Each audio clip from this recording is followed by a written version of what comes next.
Right. There were no objections to being recorded, so welcome everybody to the recorded part. In a moment, Henry is going to talk about the context, the problem, the need we're facing. He will take probably, I guess, 10 to 15 minutes for that. Then we will move into a dialogue between Orit and Henry. After that, we will go into dialogue ourselves. And I plan to put everybody into breakout groups of 2 to have that dialogue initially. And then we will come back together after you've had some time for a pairwise dialogue to come back together. So that's where we are. And I just realized I didn't introduce myself. So my name, as you can probably read, at least on mine, it's over here, is Graham Boyd. And I have been working on this whole field to a large extent with Rory, who's on the call as well, for the past 10 years now. And so I'm really looking forward to hearing what Henry has to say. Right, Henry, I think that's enough. Over to you. Well, thank you very much, Graham. And I'd like to particularly to thank you for coming in to sort of chair at the last moment. We're going to be particularly glad of your immense knowledge and experience of using Zoom, because I think a lot of us are in a learning mode. And this, I mean, as many will know, maybe this is we mainly do these meetings face to face, and mainly I chair them and other people are in the hot seat of actually having to present. So for me, this is a double challenge. One, the first time I've ever sort of been brave enough to stand up and actually present myself rather than staying the safe bit of the chairing and quizzing everyone else. And secondly, doing this actually on a Zoom with people from all over the world, including people who may probably know a lot more about the subject I'm going to talk about than I do myself. So, so you'll have to bear with me. And also the presentation mode that I'm using, as advised by Graham, is quite tricky. So we'll have to see how it goes, because you'll see to my left is a slide, and those slides will change. And I'm sort of pointing rather like a sort of weather person in that, hopefully with my finger being in the right place, because actually I've got a green screen behind me, and so it's all sort of virtual. So there's multiple possibilities for everything to go terribly wrong. But we hope it won't happen, and we'll get through this exciting adventure together. So I thought first I might just give a bit of context. One of the key things that seems to have happened over the last few years is a growing consensus of a change in role for government being required. So obviously, for the last, as long as we can remember, it was all about markets and markets providing the solutions, and government sort of intervening to shape, to internalize the externalities, to deal with market failures and so on. But now we seem to be moving into a new phase where the idea of an activist government, a government actually seeking to achieve outcomes, zero carbon, a Green New Deal, missions, as in Mariana Mazzucato's phrase, and even our current Prime Minister has turned himself a sort of Brexity Hezza after Heseltine, the activist minister back in the day with Thatcher. And his plans for levelling up is hardly about allowing markets to work. Oh, Me. sorry, I muted you by accident. Okay, I won't take it personally. So we've got this push for governments to be more active, to actually shape our lives, at the same time as actually the tools that governments have sort of used are coming under deep question. And quite often this side of the problem is not given, I think, as much attention as it possibly should be. It's sort of assumed that governments can just do things, and people seem to take for granted that it's just, if governments had a will, they'd regulate, they'd deliver infrastructure that we needed, everything would be sort of solved. And I think the truth is that that is not the case at all, that there is deep dysfunctionality in the general approaches of government, which are also shaped by the same ideas that shape the idea of a sort of laissez-faire of government sort of just solving market failures. So it's not surprising that if the former ideas have failed, the latter ideas about how government actually intervenes are also deeply problematic. So, so that's why I suppose I'm proposing that government needs a new approach as an activist government, as well as being activist as such. Being activist in itself is not enough. And he goes, phew. So the inspiration for a lot of what goes, which I'll talk about, comes from Elinor Ostrom. I've given the whole quote, but I sort of grayed out the second bit because it's the first bit that I'm going to start with, which is really this statement again that for the last 50 odd years, the idea of policy analysts, governments and so forth is to, as she says, force or nudge or incentivize. We've always got to incentivize people. I think that's sort of, actually, if you force people, there's a sort of incentive in that if you don't do what I tell you, you're going to suffer. And there's a certain chance you'll suffer a fine and so forth. So it's a sort of incentive, a type of incentive as well. And the supposition that the people you're trying to get to do stuff are totally self-interested. And that is a key element, obviously, that comes from economics. And that is how policy works. I mean, I've worked in policy for 25 years. And, you know, it's become so ingrained that it's all about getting the incentives right that people almost can't imagine any other possibility.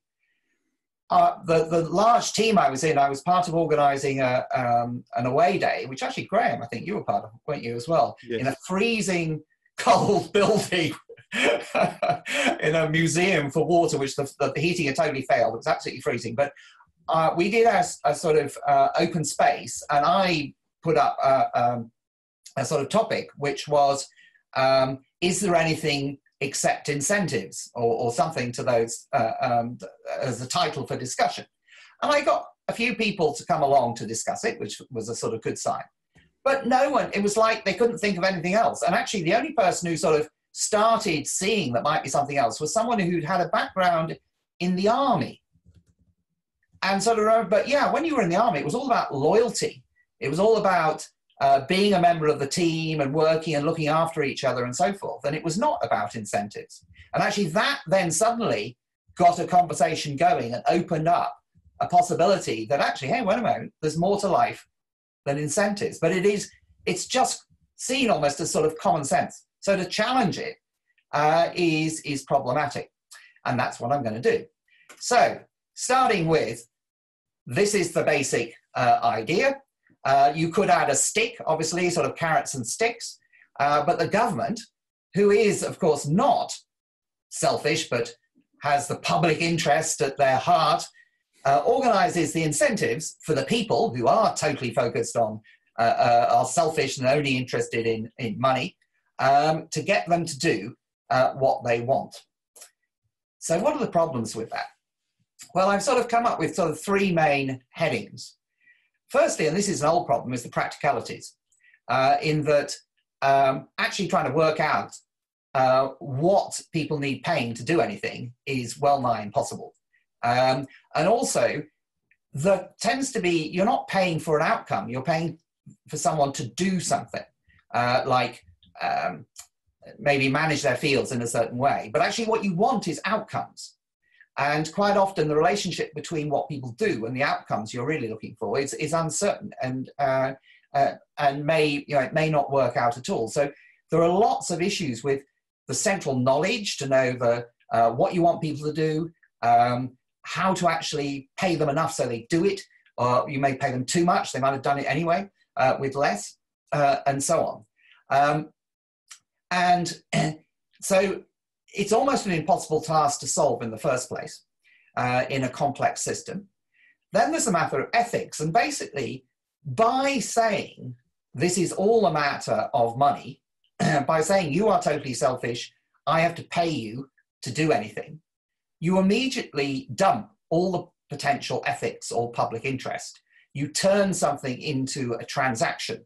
And that undermines what people are generally trying to do with achieving public outcomes, is create a sense of public purpose, a sense that this is a right thing to do, that people should believe it's the right thing to do, and so on. So you're basically turning everything into a transaction. So if people feel that you're being stupid or not doing the right thing, or think that actually you can't, they don't want to do what you want them to do, they want the money, so they can tick a box and so forth.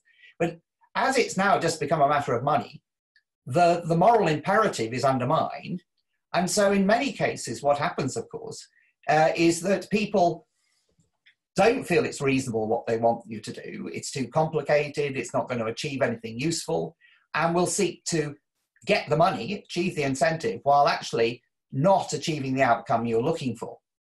And as a result, of course, then the regulators will say, oh, blast, right, I'm going to change the regulations to catch you out, and so on. And this can be looked at as a sort of circular escalation. So on the left, as I said, near me, I'm going to try pointing at this, is the regulator who tries desperately to try and work out what to do. Then the regulated ticks the box somehow, but the regulator says, oh, but it's actually not doing what we really want to do, or they're trying to avoid it or whatever. So they then escalate the regulations. And of course, that leads to increasing red tape and round and round. So it's interesting, quite often business says, why are these regulators always creating red tape?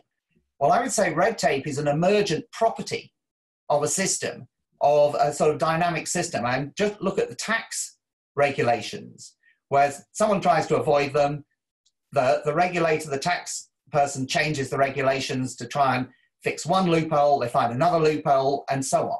Now, this doesn't always happen because some parts of the economy or the population are quite law-abiding. And the culture, the background is such that whatever the incentives, if they think they're being reasonably treated, they'll probably try and do the right thing. And actually the incentives may not play a role at all. But of course, other parts of society, actually, there is not those norms. And standardly, of course, if the tax regulations change, then you get a lot of people, clever people into a room to find a way through it. So you're creating a system in itself without a general law-abidingness, that actually you've assumed these people are totally selfish. And actually the truth is lots of people are law-abiding. But of course, the system is based on trying to force people to do things by incentives, and actually begins to undermine their potential lawful tendencies. So if that's incentives, aren't nudges better? And here's a classic cartoon. I must admit, nudging Homer to eat fruit rather than donuts seems maybe a stretch too far in the nudge possibilities. But this of course was when economists suddenly decided that people, or found evidence that people weren't rational. That's what they called it, of course, because they created a measure of rationality that was totally impossible logically and physically. And I think actually economists found that quite reassuring, because actually they never really believed people were that clever anyway. It's amazing how economists seem to be, on the one hand, generally look down on people and think they're thick. On the other hand, assume in their models that they're hyper-rational and have perfect foresight and can sort of compute incredible future possibilities to make a rational decision. But leaving that aside, so nudge, is that the solution? Obviously, it's the trendy thing that people have talked about for the last 10 years or so.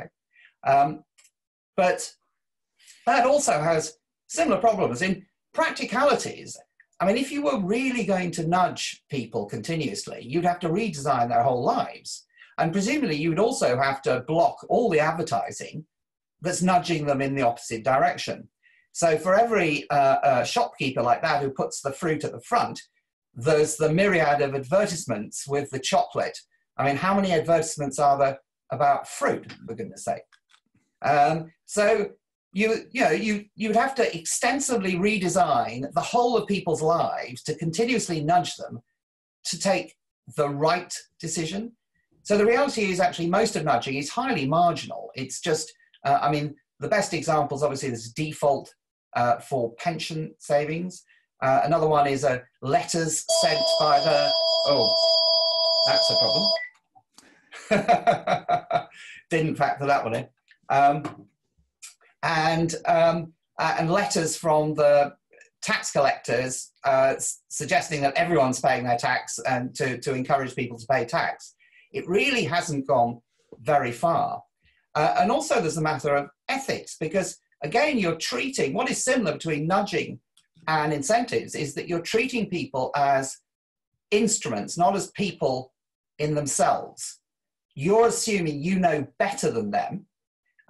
Obviously with incentives, you're assuming that they're totally self-centered and have no motivations, no values of their own at all. In nudges, you're assuming that you know better about what the outcome you want them to do, and that they almost, if they knew themselves better, they'd be doing it anyway. And that's the justification to avoid paternalism. You say, well, you would, if you really, being your rational self, you would decide it anyway. But there's no rational self. There's no sort of inner rational self in people. Some sort of, alien inside you that is actually the rational one, whereas you are just making decisions as you go in an irrational manner. Everything is about context. People make different decisions in different contexts. And obviously, rationality is impossible anyway. So the fundamental problem is that the tools of government, of policy, are based on assumptions of how to make change that are fundamentally flawed. And Elinor Ostrom has made this case, and the basis of her evidence is huge. I mean, it's said by, I've heard it said that in the social sciences, it's probably the best supported conclusion in social sciences of all. And it happened, it was developed up to 2009 when she got her Nobel Prize, but it has not been implemented or taken into account in government policy, I would say, at all. And that's the problem. Wonderful. Thank you very much, Henry. So let us now move on to stage 2, which is a short dialogue between Orit and Henry. Orit, if I could invite you to unmute yourself, and away you go. Hi, everyone. Can you hear me? Yeah, good. Thank you, Henry. That was really fascinating.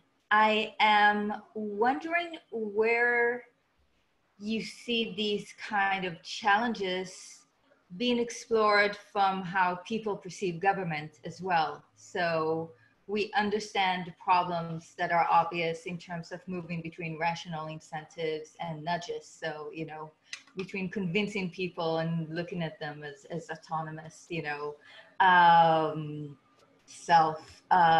independent decision makers, to nudges where it's all about manipulation.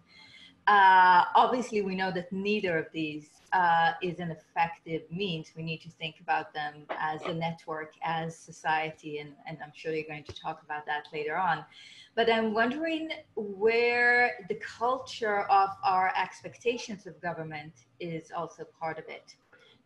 For example, if it's all about achieving systemic outcomes, and of course we know that we cannot predict how you might get there, governments in themselves need to be very adaptive. And is there an issue here also in our expectations for consistency, coherency within governments?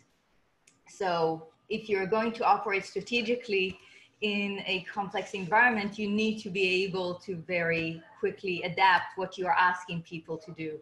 However, in whatever methods. And the question is, if we delegitimize zigzagging, then that is obviously an important issue. And the other element I wanted to ask you about is going back to practicalities is, where do you think governments currently get their information in terms of creating whatever ideas they have in terms of how they want to nudge or influence people? And is there an element of information flows that you're exploring?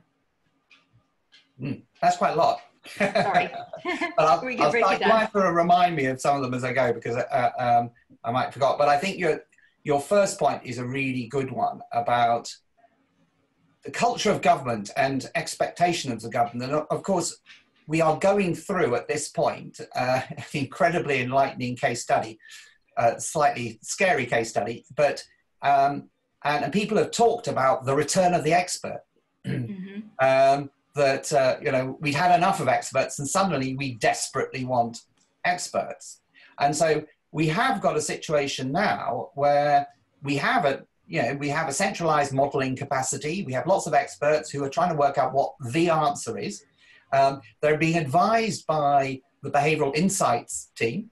So the sort of nudges are sort of being thinking it's being brought to bear, and the fact that people, you know, wear out if you force them to do, you know, things too much. All this sort of stuff is going on. Now, this is obviously a very particular example where you've got, I suppose, a single threat that is, you know, a single system, if you like, with a threat. So I suppose at some level you can see that centralized knowledge fits that.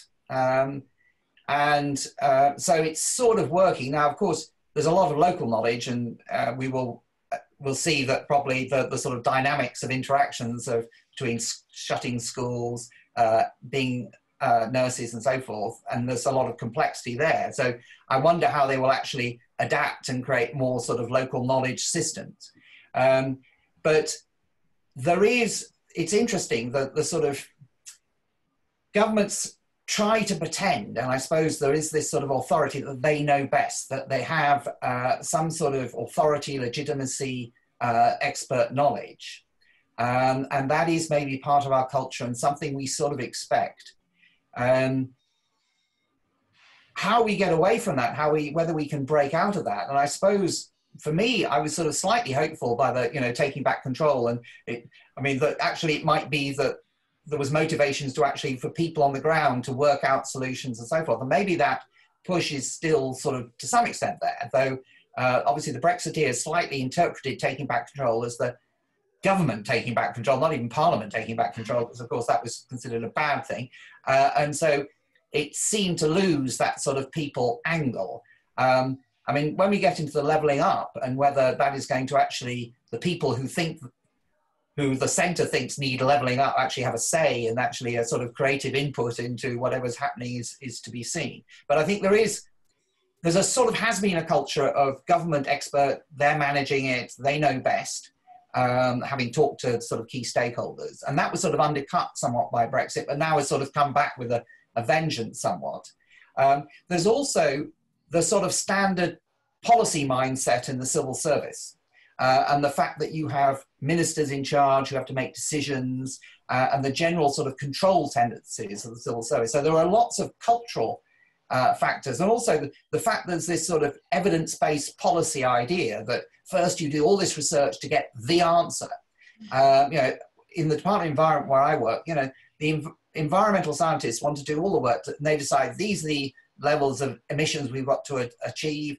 You know, these are the amounts of land we need to protect. So you have all these sort of scientists who work out the answer. And then, of course, once they've got the answer, all they want is people, you know, to tell them how they're going to force people to achieve it. Now, there is another area of hope, I think, and that's the sort of post-cap agricultural system, where the emerging design of the environmental land management system, that has, you know, elements. There's 3 different versions of it, and in the second and third, the more systemic elements, there's a certain amount about local decision making and so on. So I think there's potential there. So there's, you know, and that may be assailable to politicians as well. So it's funny. It's a strange thing where sometimes people want to make their own decisions, and sometimes they want to have a sort of expert government who's sort of telling them what to do. And I suppose it's courses for courses. Yeah, I think what you're actually describing is the problem of a self-replicating problem of trust, right, at all levels.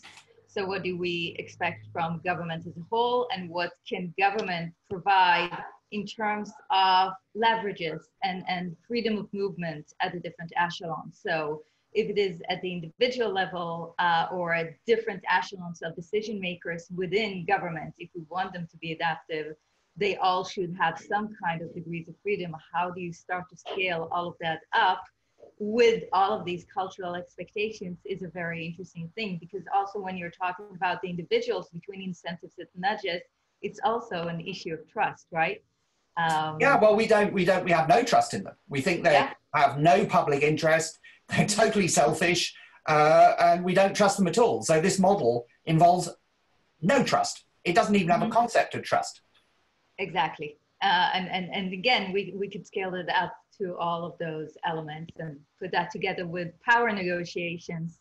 That creates a very difficult challenge to start to look at government role as a kind of shepherd that can navigate through, choppy waters.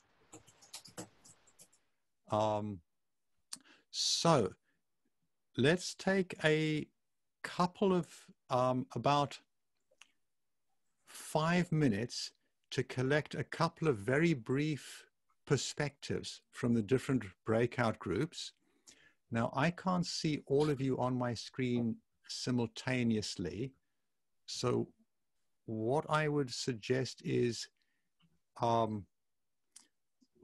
put your finger up if you want to make a point, and I'll invite you in. So anybody have a finger up? I'm not electronically. Say right. Electronically. Okay. So I have Chris. So Chris and then Cedric. So Chris, a brief point from you, and you're on mute. I was very. I thought Henry was making a very good point that we need to find ways in which we can bring out the moral background and people's real values. The present virus is certainly bringing out community values in a way which wasn't happening last week. So that's one indicator.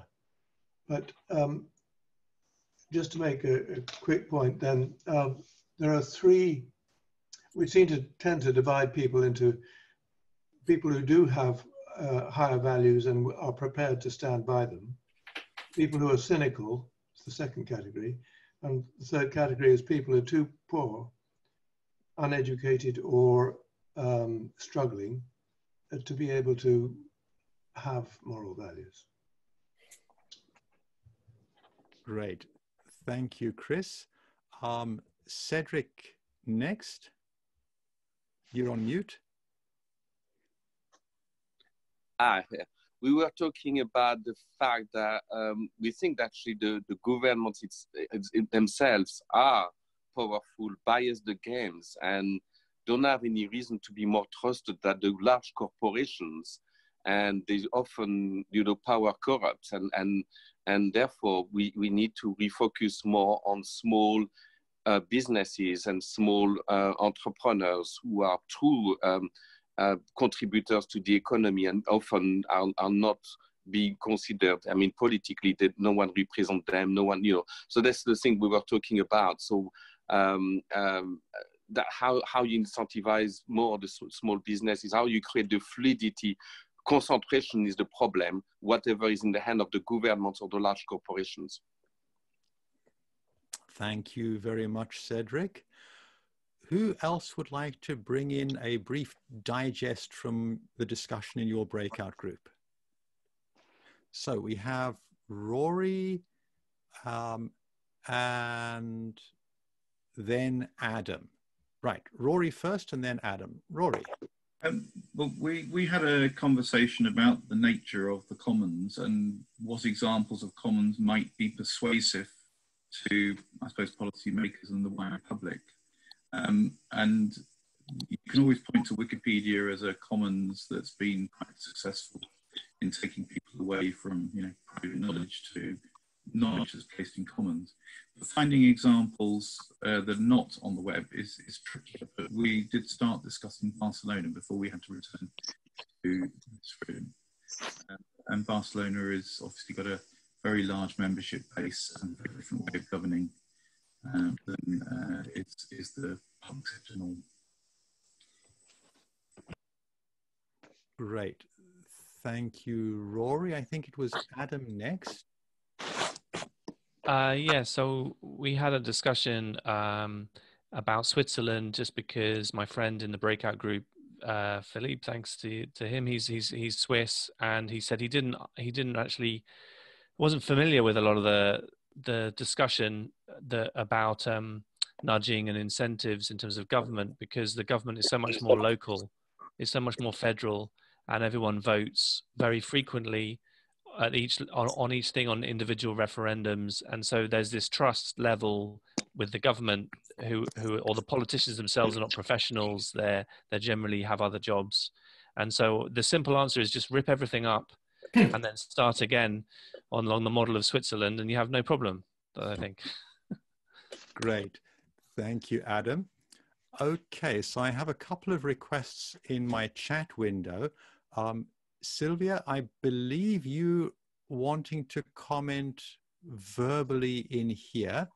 So I would say Sylvia next, then Prashant, and then Mary. Hi, thank you. Well, I'm afraid that I think it was Mary. Was it Mary? I was chatting with. We were delayed. There was a technical glitch. You kindly resolved it, but it meant that I had a little tiny bit of speak time, and she barely did. But I think that what she has to say is extremely important. She studied psychology. I was coming at it from a linguistic point of view, notably. The word model has it all. It is a passive and an active word. You either model behavior as model, perfect, ideal, something that you aspire to, or you, after the horse has bolted, you measure what has happened. What has happened in the last 100 years is that the two have been mixed up. In economics, for the last 100 years, we have been told that we are selfish, and hey presto, within 100 years, we have obeyed the rules. Why? Because the very specific variables to acknowledge that so-called truth have been gone out and been measured. It's not true. It's never been true. We've all got untold richness of internal ethics and moral values, whether it be from the church or whether it be from caring for our loved ones or other spiritual or other emotional wealth of value within us, but it's not been measured because it doesn't conform to the model. So one has to ask, after 100 years, who has benefited from this circular argument? You state that something is bad, you go out to confirm that that is the case, and hey presto, everything falls into place because bad things are being measured. But we're not measuring all the good.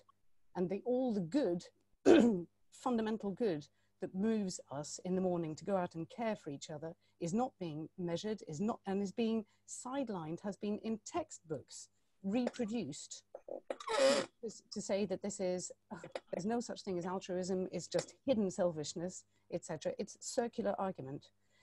Mary, I think it was, who studied psychology, had a wealth to share, and then we got cut off. Thank you, Sylvia. So let's take a few more minutes, so please be relatively brief, and then we'll go back to Henry for a possible route forwards that he wants to bring into the conversation, and then we'll go back into some more discussion. So it was Prashant next, and then Mary. It's a really interesting conversation about how this kind of moral good can be used in the context of coronavirus. And we thought that some of the kind of ideas that the Prime Minister was trying to espouse kind of go in that direction. But there were situations where they wouldn't work. With Ostrom's kind of talks about Prashant, I'm finding it quite difficult to hear you even on high volume. Could you come a bit closer to your microphone? Yeah, sure. Is this better? Much better. Okay, so I'm right next to it now.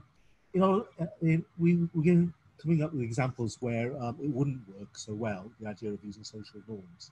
One was where society hasn't had the time to develop the new norms. So some of the examples about managing irrigation projects in Bali, they're developed over hundreds, if not thousands of years. With coronavirus, we need to get things right very quickly, so that's one issue. The second is this idea of using social norms and shame and emotional kind of triggers like that. It only works for certain personalities. So if you're determined to keep on doing what you want to do recklessly, even though you're endangering people's lives by knowingly walking around when you're infected, personalities that just can't use. So you do need to reinforce the social norms with sanctions. I suspect there's a bill probably going through Parliament as we're speaking now, just trying to create like a backdrop of regulations, enforcement, and big sanctions for anti-trafficking. Wonderful. I think you are done there, Prashant. Thank you.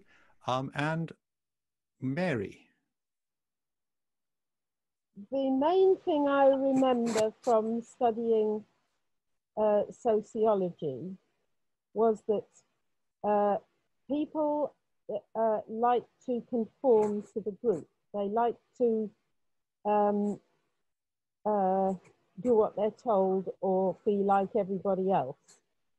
And so that's quite a strong force. So, but Forrest knew that when he was suggesting that people behave in a certain way, but not policing it, because people do like to conform.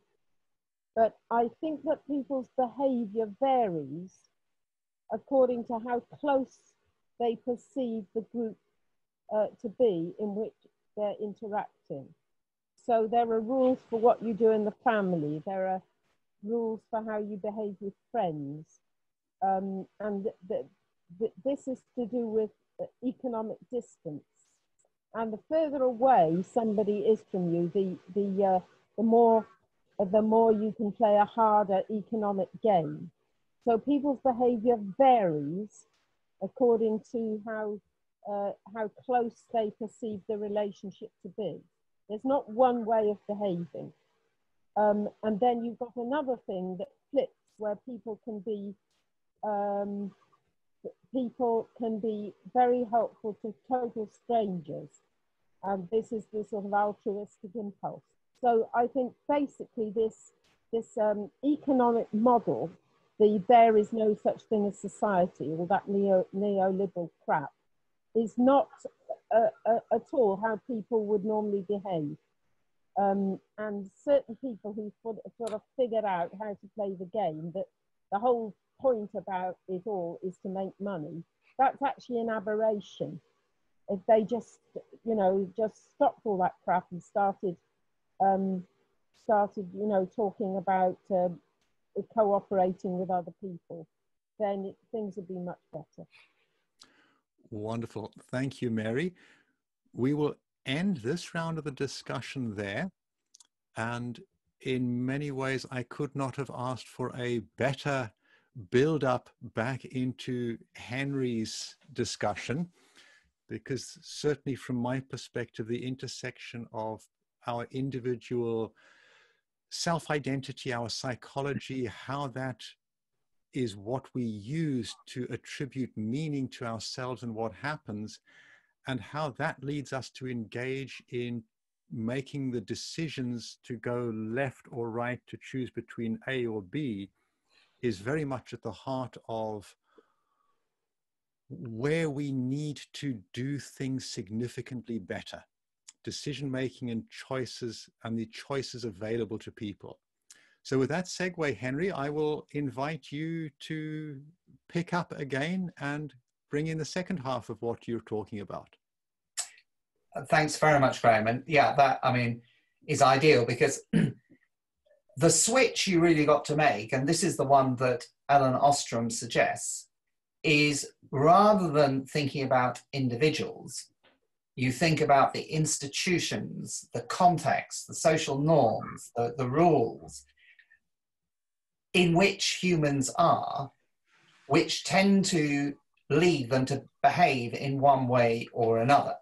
And there's a nice example, if I can get it, you know, of an informal institution. I think it's quite interesting to differentiate between informal and formal institutions.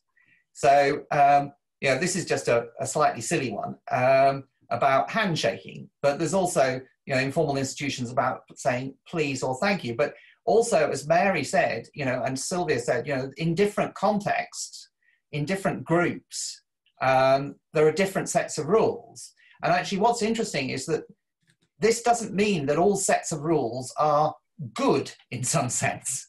So, you know, the mafia has a very strong institution with a set of rules of how people behave, but no one would say the mafia is a good organization. And quite, you know, a number of social groups, I mean, you can pick them out, obviously, you know, in terms of social groups and how they treat women, how social groups in the past have treated disabled people. Now, those were the values, the social norms, etc. But they were, we would certainly say, they were by no means good in any sense. So I think I would dispute that morality is about what you can afford or your level of knowledge or whatever. You know, humans as a species have always grouped, have always cooperated, and have always had rules of behavior to create group coherence. And they've also, of course, as someone pointed out, always had power differentials, and some parts of the group get to have more say in defining the rules. And obviously the most obvious example of that is men defining the rules by which women live.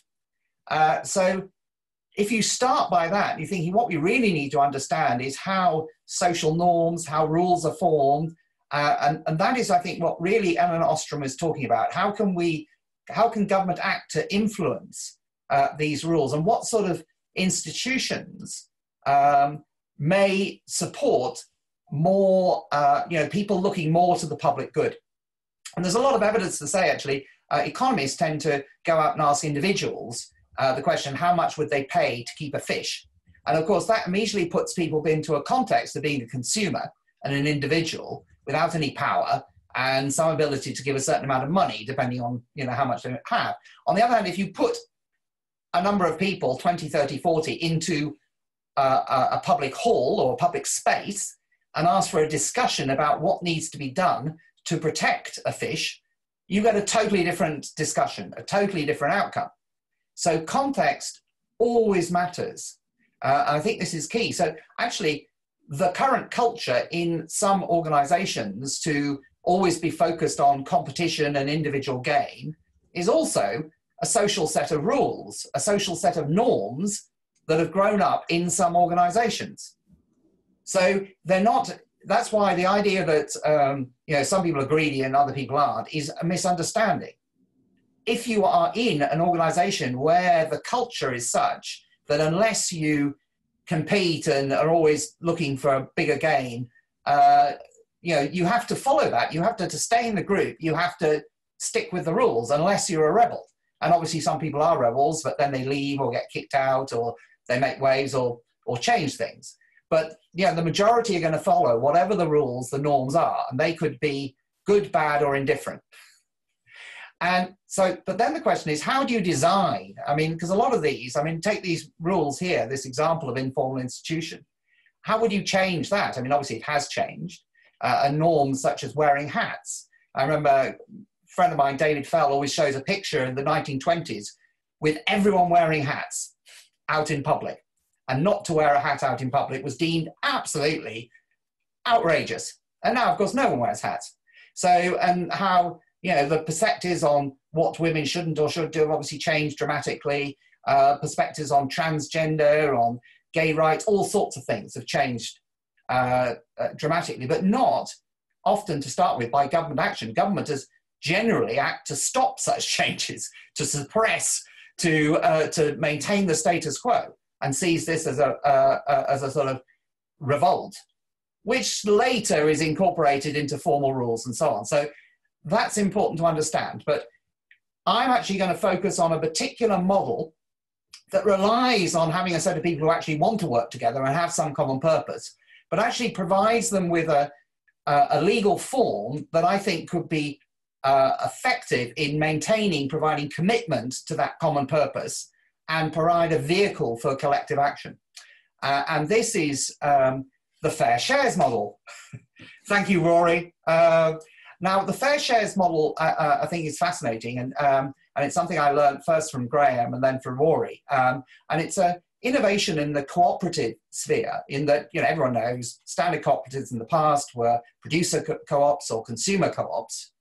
And that's limited, obviously, because either the consumers rule them or the producers rule them, and why should they? There are other interested parties. So this really brilliant innovation, I'm flattering you, by the way, so you'll be nicer to me later on in the comments, basically said, well, why can't we have a cooperative where all the different stakeholders have a say? And this is the brilliant model, and it is, you know, I could immediately understand it. I know there's been loads of very detailed work, because actually the basic idea is fairly straightforward. Then working out all the detail and all the differences, you know, is a whole big deal. And Rory and Graham and other people have been doing huge amounts of work on this. I just took the basic framework and I said, well, you've applied it to an enterprise. This could also be applied to managing a complex system with multiple stakeholders in it, which I was interested in. So basically, the model you can use is using a standard limited company. This is the simple one. I think that there are variants of this. Standard limited company, give it a purpose, like a community interest company has a purpose. So it could be a purpose to manage a catchment, to create a circular economy with minimal environmental impact, to create a local energy system that minimizes carbon, whatever you like. And also, you could have a number of objectives. So one that while providing livelihood or supporting the community, whatever you like. Then you can use the fact that you can create different classes of shares to tailor those classes of shares for different stakeholder groups.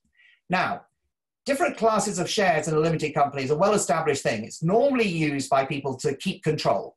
So Bezos has a particular class of share for himself in Amazon. So he can keep control, he can sell loads of shares, get lots of investment, and he keeps control. And that is quite standard in terms of entrepreneurs who try and keep control of their company while raising capital. It's actually quite restricted in the UK, I believe, but that's another story. But this is like turning that on head and saying, well, actually, you could use different classes of shares to give people an equal say. So it's actually, rather than giving someone total command and control and letting everyone have no say, you reverse that and say, well, all the different classes of stakeholders should have a say. And you can even actually, through another slightly more tricky technical bit, which I've left out at the moment, give a sort of say to the wider community as well as a body. But that's another story. And so I'm particularly applying this to the example, and we're going to do this as a research exercise, having as a pilot, to managing a catchment. So a river catchment. And so you can imagine in that you've got the water companies, you've got local authorities, you've got farmers, you've got fisher people, you've got environmental NGOs, you've got a whole range of stakeholders who want to manage the catchment together. Each of them impact on the other, and they know that only by collaborating can they manage the catchment. Well, you can create a vehicle like this so they all collectively make decisions. They can also raise money through investments from impact investors. They can, it can be tailored to the system. You know, it has all these potentials in that it's also potentially a vehicle for collective learning and action, because you've got all the different stakeholders who have different views, different bits of knowledge of the system, which you bring together in a single group. One of the key ideas is if you bring diverse stakeholder groups together with different perspectives, there's the potential through the tensions between the different views to create a level of integrity. It's like the opposite of a cartel where a group of people all with a similar interest get together to try and screw the rest of the people. But if the rest of the people are actually in the room, so that and all represented, of course, you don't get everyone ganging up to screw someone else because they're in the room. And therefore, potentially this sort of organization could be essentially trustworthy. And this is very important because this is the opposite of the assumption of economics, that organizations and individuals are totally self-serving. And when you start creating organizations that are potentially essentially trustworthy, you can treat them totally differently. Government can treat them totally differently. And this gets to the next stage where you can imagine where the government comes in. Because the first sort of example was how this could come from the bottom up, but the government could encourage these sort of organizations into existence in a similar way that government encourages charities to exist. Because it says, anyone can start a not-for-profit organization, but if you want to become registered as a charity, you have to jump through a few hoops. You have to have an objective that is about education or the arts or whatever. You also have to have a certain sort of legal structure. Now, if you take that principle, the government could say, well, we've got a mission. Our mission is to create zero carbon sustainable protein. Any organization bringing together a diversity of stakeholders, farmers, community, food manufacturers, etc., who get together with the objective to do that, we will then give you a status. And once government gives an organization a status, it is able then to do things for that organization it can't do for other organizations. So it can provide it with support grants, resources, powers even. So suddenly you've created a sort of set of organizations which are aimed at purposes which are in tune with the sort of broad mission of government, the activist government, to make the world a better place, that are more essentially trustworthy, or at least government can rely on them to be more likely to do the right thing, and can then give them support. So it totally changes the way from government acting to being the sort of central controlling, trying to force people to do the right thing, to saying, I will trust you. If you have a certain structure, a purpose, and so forth, I can trust you, and therefore I'll support you and help you.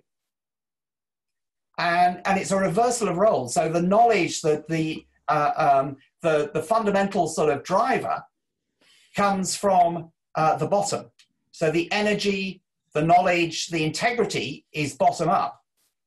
But the government has a role in sort of inspiring the broad direction, so everyone knows everyone's trying to get in that direction, and setting a sort of broad framework which people will buy into.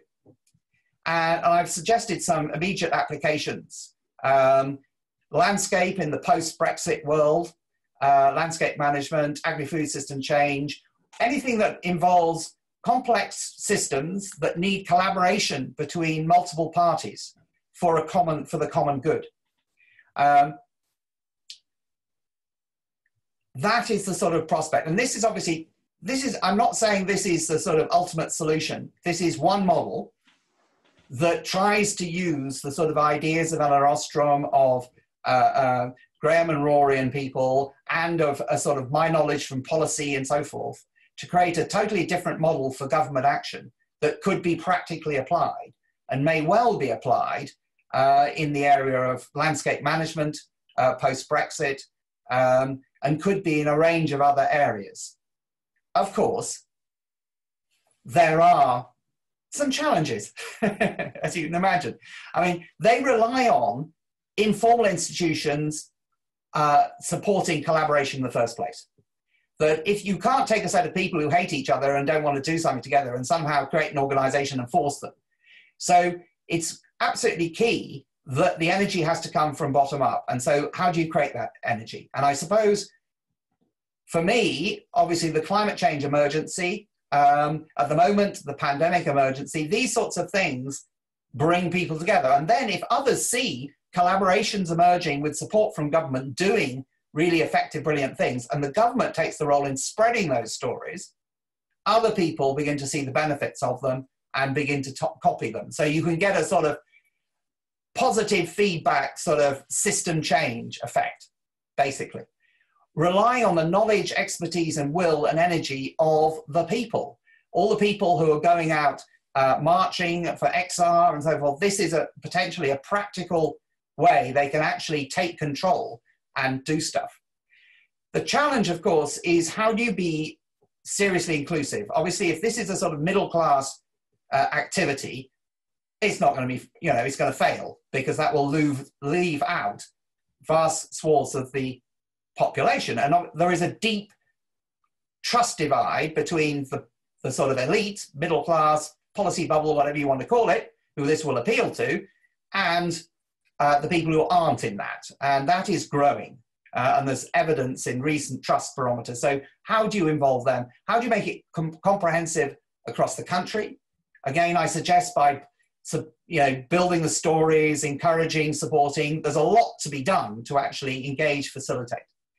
And then there's a very interesting question of, once you get all these organizations, how are they going to collaborate? Because systems interact. There's a systems of systems. Now, I would suggest that one of the great thing about these sorts of organizations is because they're essentially trustworthy, then they find it easier to collaborate with other essentially trustworthy organizations. It's much easier. You're really reducing transaction costs. People who are totally self-interested are, other people don't trust, they find it difficult to collaborate. There's obviously a lot more thinking to be done there, but I'd suggest it's not impossible. Lastly, I think it's very interesting is the interaction with democratic institutions and how that works. Because these sort of new sort of class of organizations have a level of potential legitimacy, public legitimacy. And so there's a whole question of if you change the model, at the moment we've got a model of government and everyone else who are sort of modeled as individual and self-interested, and have equal worth. But then if some organizations actually have legitimacy, how do they all fit together? So I think there's, obviously, I'm not saying everything's solved, but I think this is maybe potentially a direction to sort of implement some of the ideas that Elinor Ostrom so brilliantly put together. Thank you. Wonderful. Thank you very much, Rory. Henry. Very much appreciate what you've said. Now, I recognize the time. We are at 20 past the hour. So what I propose is let's stay together in plenary just to come to a nice closing point, and then we can go into a discussion with those people who want to remain and discuss for longer. I'm certainly happy to remain in the call for a while longer and continue the discussion. What I see in this is, in the discussion we had in the middle, the scope of what we're talking about broadened considerably. And I expect that the scope has broadened even more after what Henry has brought in. We quite probably have enough questions and points that people want to bring in to spend at least an entire day together in discussion. If not an entire year, would be my expectation. So certainly from my side, I think, and Henry, we can chat about this later, I would be quite happy if we set up a follow-on meeting for the participants of this call or those who watch the video afterwards, which is a pure discussion. So that's something that we could do. Also for people whose appetite has been well whet by what Henry has said, there are a couple of resources you can go to. On the one hand, Rory, who is professor at the Business School in Sheffield and has come up with the fair shares concept. He's written a couple of books on this, and a recent workbook has just been published that you can Google and download. Equally, if you look over here, this is a book that I'm busy writing with the economist Jack Reardon. And again, this book, it is almost ready to go to print. All that's necessary is the few last illustrations and a final thorough editing round to catch any of the errors and make it easier to read. But for those of you who are brave enough to download the almost final version of the draft, this book integrates the fair shares approach with the Elinor Ostrom's Commons to really create an incorporated fair shares commons that protects the commons, establishes it as something that cannot be bought or sold, and then goes on to how do you structure such organizations and the psychology of the leadership and the culture, integrating all of that into a one-stop shop for structuring entire ecosystems of such businesses. So those are some of the resources where you can go to pick up more. What I would suggest at this point is that anybody who wants to drop out when you want to drop out. I will break us up into groups of, I think, 4 people. And I will keep an eye on the groups and try and keep about 4 people together by merging groups as people drop out. Before I do that, Orit, is there any last word that you want to bring in as a discussant before we go into the breakout groups, to perhaps to set the stage or the context for the breakout groups for those who wish to remain beyond the scheduled end time? Sure, and I'll be really, really brief. I think it's a fascinating framework to explore, and I think it's really now about our creative imagination of how it could work. So just to add something from my experience, many times it's about synchronization rather than collaboration, because getting actually a lot of different groups to agree to a certain set of actions is very difficult. But if they are actually aware of what each other is doing, then they synchronize naturally. And then you have these really interesting network effects. So I think we can actually be very creative in thinking how these could be implemented and you know, how it actually brings to life different purposes, conflicting purposes. How could that possibly scale up? But absolutely fascinating. And I'm looking forward to the discussions. Wonderful. Thank you, Orit. So from my side, for those who are about to call it a night or call it a day if you're over in the States, from me, thank you very much for bearing with us as we've juggled the complexities of technology to run this first Mint conference online.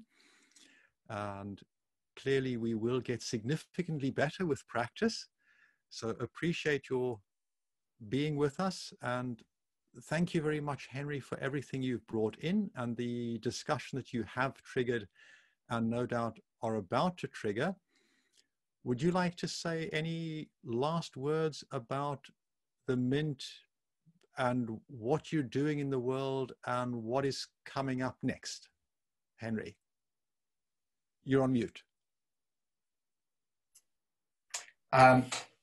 Yes, I'd just like to say thank you also to everyone to joining, and I will be sending a sort of follow-up email to all the people who linked, who came on, who are new, because we have a range of activities to try and open up thinking about economics, to allow us to innovate, to address the challenges that we're facing around inequality, climate change, and so on. We fundamentally believe that we've got to get outside of the current economic system box if we're going to actually survive into the relatively near future, I think. So we have a magazine and we have a newsletter each week, and we're also trying to, we have a major project around COP26 to establish that a key leadership competency needs to be the ability to think outside the current economic system box. And we're working with a range of business schools, employers, developing courses, developing a way of integrating this sort of thinking into executive leadership courses, as being something that's probably nearest to things employers care about, and developing a network of people who are already teaching those sorts of courses, and building local, actually we're building a Bristol local hub around that, and hubs elsewhere. We're building links with professional associations to build that into their training. We're also working with the Climate Change Student Network and a range of others. So I'm about to also put out a newsletter about PEP activities in the next few weeks. And so if you sign up, you will get further information and knowledge about all these things. So please keep in touch. There's a lot of work together to do, and we can only really do it together. Wonderful. Thank you very much, Henry.